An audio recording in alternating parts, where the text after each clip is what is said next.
In this question, we need to use the definition of the derivative. So df by dx is the limit as h tends to 0 of f of x plus h minus f of x divided by h. This is actually in the formula book, and you can get it by drawing the curve and thinking about it. We've got a point here and a point here. We want to find the gradient between them. We say that this is x plus h. This one is x, and then we let h tend to 0. That was a very quick explanation of where the formula comes from, but there we go. So in our case, we know what f of x is. We've got it here, so we just need to find out what f of x plus h is. And for that, we can use the binomial theorem. So because this becomes x plus h all to the power 4, and that means it's going to be x to the 4 plus 4 choose 1, which is just 4.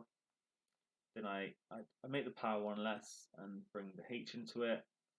Next one is 4 choose 2, which is 6 x squared. This time it's h squared. I'm just lowering the power of x every time and increasing the power of h, plus 4x h cubed, and finally plus h to the 4. Okay, we're now ready to substitute this in. df by dx is the limit h tends to 0. I'm going to write it all down. It's going to be x to the 4 plus 4x cubed plus 6x squared h squared plus 4x h cubed plus h to the 4. Then I need to minus this f of x minus x to the 4, all divided by h. Brilliant. So now this always happens. I can subtract these two. Just realised I made a slight mistake. I forgot to put the h in there. Should have done that. But at this point, I can then cancel out my h's. So this h will cancel out with this one to give me 3, this one to give me 2, this one to give me 1, and this h actually cancels.